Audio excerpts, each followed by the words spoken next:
Assalamualaikum warahmatullahi wabarakatuh. Kita melanjutkan kembali materi perkuliahan untuk mata kuliah ilmu falak. Sebelum kita mulai perkuliahan, kita membaca surat Al-Fatihah.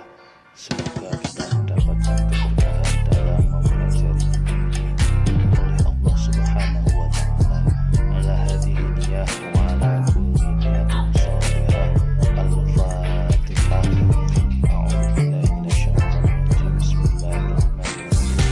Alhamdulillahirabbil alamin arrahmanir rahim maliki yaumiddin iyyaka na'budu wa iyyaka nasta'in ihdinas siratal mustaqim siratal ladzina an'amta 'alaihim ghairil maghdubi 'alaihim waladdallin amin.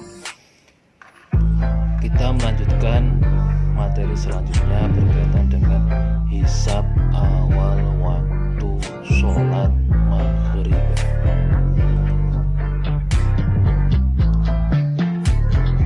Awal waktu maghrib ditandai oleh peristiwa terbenam atau huruf matahari, atau dalam istilah bahasa fikihnya ghurubus syamsi, tenggelamnya atau terbenamnya matahari.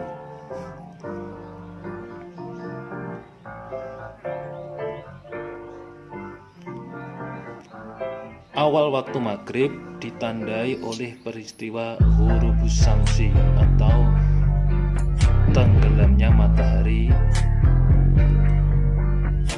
Matahari dikatakan terbenam atau tenggelam jika tepi atas piringannya berhimpit dengan ufuk mar'i atau titik pusatnya berjarak sebesar SD atau semi diameter dari ufuk mar'i.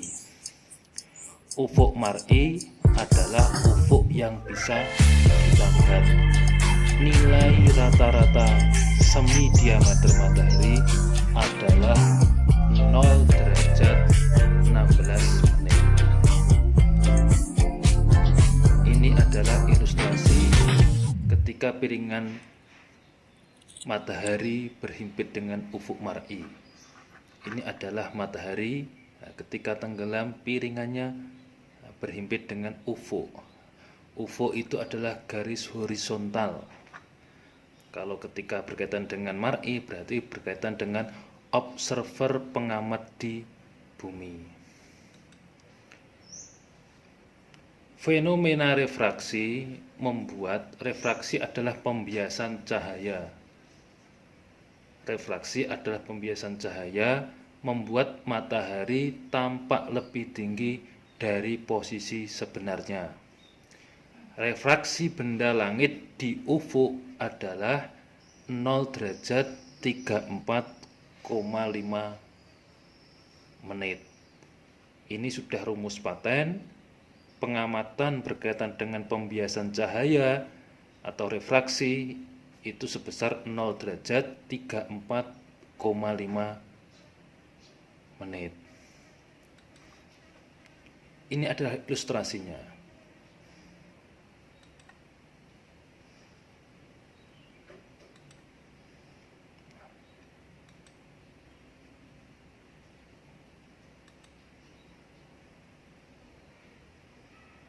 Ketika matahari memberikan pantulan cahaya atau refraksinya ke bumi,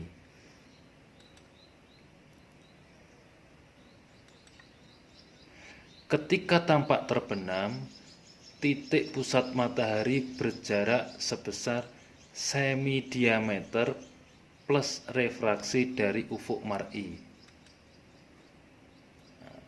Ini gambaran ketika matahari terbenam, maka ada titik pusat matahari yang berjarak sebesar semi diameter di matahari plus refraksi dari ufuk mar'i, pembiasan atau pantulan cahayanya.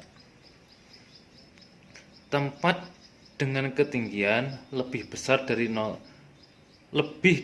meter di atas permukaan laut mengalami penurunan atau kerendahan ufuk mar'i yang disingkat D aksen sebesar 1,76 kali akar meter.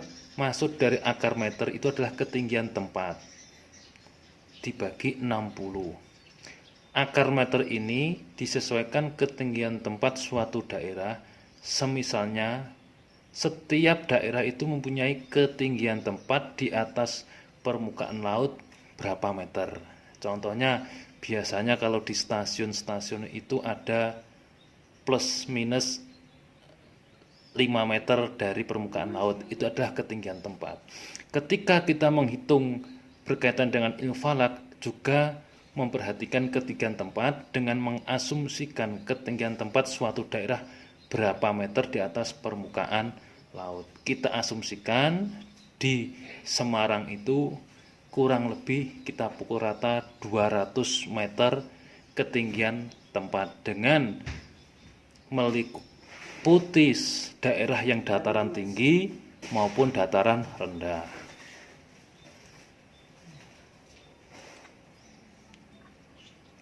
Ini adalah ilustrasinya.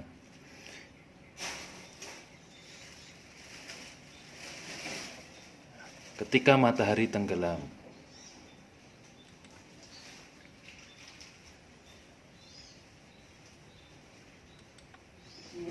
Jadi matahari atau ketinggian matahari awal maghrib adalah 0 derajat dikurangi semi diameter dikurangi refraksi dikurangi D aksen atau kerendahan ufuk mar'i atau ketinggian tempat suatu daerah.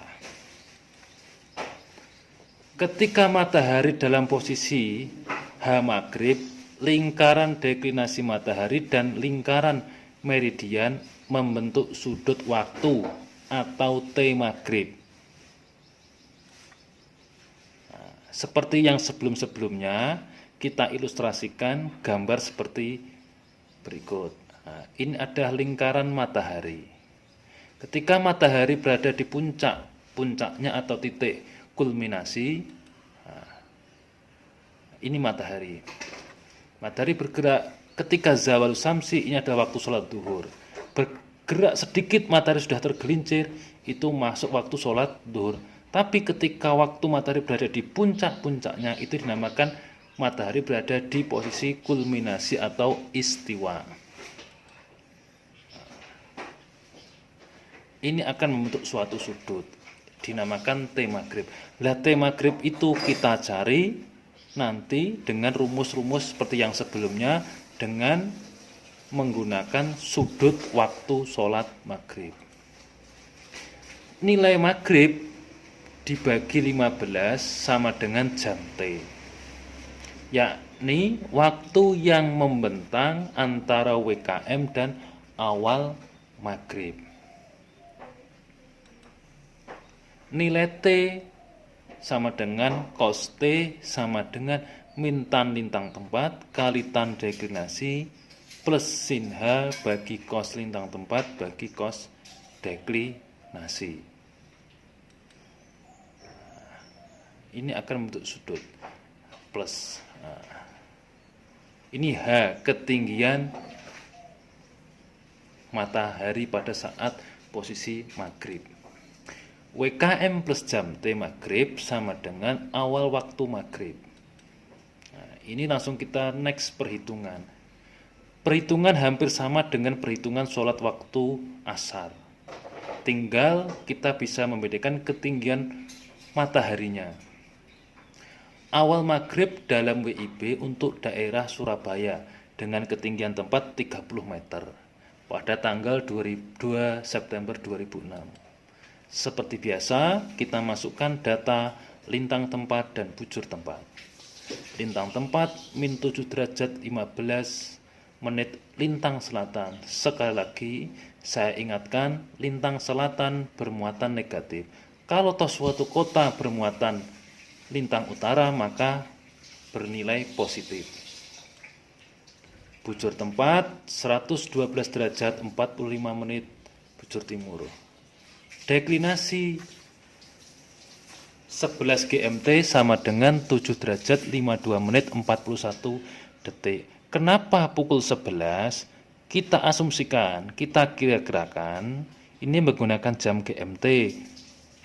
Matahari terbenam itu kita kira-kirakan pada pukul 18.00. Kita hanya memperkirakan dulu pukul 18.00 matahari itu sudah terbenam. Lah, selisih antara GMT dengan WIB itu adalah 7 jam. Tinggal kita mengurangi. 18 dikurangi 7 adalah 11. Berarti kita mengambil data deklinasi matahari di buku hisab epimeris pada tanggal yang kita cari. Kalau di sini saya contohkan tanggal 2 September 2006, maka saya mengambil data deklinasi pada tanggal 2 September 2006 pada pukul 11 GMT dengan nilai 7 derajat 52 menit 41 detik. Nanti diperhatikan kalau WIB dikurangi 7, WITA dikurangi 8, WIT dikurangi 9. Jangan sampai salah mengambil data. H maghrib kita cari dengan menggunakan perhitungan di bawah ini. Hisab H maghrib semi diameter matahari sama dengan 0 derajat 16 menit. Dari mana? Sama dengan mengambil data semi diameter matahari pada jam 11 GMT pada tanggal 2 September 2006 sesuai dengan tanggal yang dicari awal waktu sholat maghribnya. Refraksi 0 derajat 34,5 menit. Ini rumus paten, rumus pasti. Di aksen ketinggian tempat adalah 1,76 dikali akar 30. Dan 30 itu dari mana? 30 itu berkaitan dengan ketinggian tempatnya tadi, yaitu 30 meter. Nanti kalau suruh menghitung tergantung ketinggian tempat itu berapa, tinggal menempatkan di sini dibagi 60 rumus paten, hasilnya sekian. 0 derajat 9 menit 38,4 detik. H sama dengan 0 derajat dikurangi semi diameter dikurangi refraksi dikurangi di aksen. Kita masukkan, kita hitung dengan menggunakan kalkulator. 0 derajat dikurangi 0 derajat 16 menit dikurangi 0 derajat 34,5 menit dikurangi 0 derajat 9 menit 38,4 detik akan ketemu min 1 derajat 0 menit 8,4 detik. Ini adalah ketinggian matahari pada saat maghrib di kota Surabaya pada tanggal 2 September 2006 dengan ketinggian 30 meter. Kita masukkan ke sini. Fahimtum? Insya Allah fahimna. Allahumma amin. Hisab T maghrib kita masukkan dengan rumus cos T sama dengan min tan lintang tempat kali tan deklinasi plus sin H bagi cos lintang tempat bagi cos deklinasi. Cos T sama dengan min tan, kita masukkan lintang tempatnya min 7 derajat 15 menit dikali tan deklinasi 7 derajat 52 menit 41 detik ditambah sin H. H adalah ketinggian maghrib min 1 derajat 0 menit 8,4 detik dibagi cos lintang tempat min 7 derajat 15 menit dibagi cos 7 derajat 5241 detik itu adalah deklinasi. Nah, akan ketemu 199097028,04. Ini hasilnya 0,00. Nanti bisa dipraktekkan perhitungan dengan hasil seperti ini. Jangan sampai sintak error. Kalau sintak error berarti ada kesalahan dalam memencet atau menekan tombol kalkulator atau salah memasukkan data. Hasilnya mesti sintak error. Nah, hasil tadi kita konversi ke derajat, langsung kita pencet shift cos ANS sama dengan shift derajat, maka ketemu 90 derajat 0 menit 41,07 detik. Harus sama, nanti dipraktekkan perhitungannya sebelum saya kasih soal berkaitan dengan perhitungan waktu sholat pada hari yang lain. Hisab awal maghrib, WKM waktu kulminasi dalam WIB plus jam T plus WI. WI adalah waktu ikhtiyat, WKM dikurangi WIB, lihat Lur.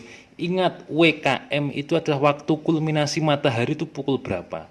Kita cari datanya pada waktu sholat duhur. Perhitungan sholat duhur, ada waktu kulminasi matahari sebelum kita tambahkan semi diameter, itu ada waktu kulminasi matahari.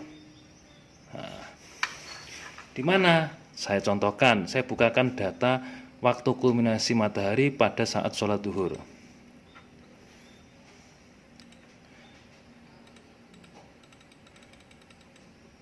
Nah, ini WKM WIB, nah, ini hasilnya 11.28. Itu waktu kulminasi atau waktu istiwa sebelum ditambahkan jam SD dan waktu ikhtiyar.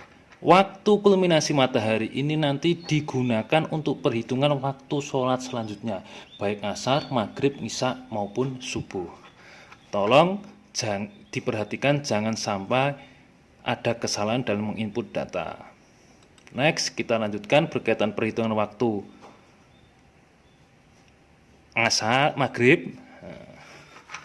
WKM 11.2849, jam T, karena jam T ini masih dalam bentuk derajat, kita konversi dalam bentuk jam, dibagi 15, karena 1 jam itu sama dengan 15 derajat, maka ketemu 90 derajat 0 menit 41,07 detik dibagi 15 sama dengan ketemu 06 jam 0 menit 02,74 detik. Kita tambahkan maghrib lokal observer pada kota Surabaya ketemu pukul 17 lebih 28 menit lebih 51,74 detik. Seperti biasanya kita tambahkan waktu ikhtiyat atau waktu hati-hati dengan tujuan untuk mencangkup seluruh kabupaten sekitar kota Surabaya. Ingat, waktu ikhtiyat rentangnya 1-2 menit.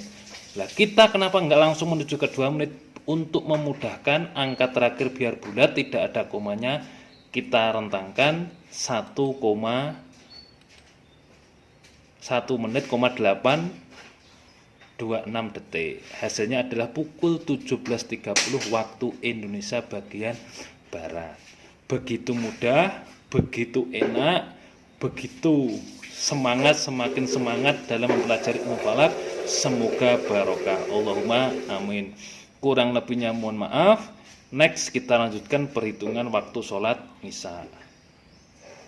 Kurang lebihnya mohon maaf. Wal afu minkum. Wallahu muwaffiq ila aqwamit thoriq. Assalamualaikum warahmatullahi wabarakatuh.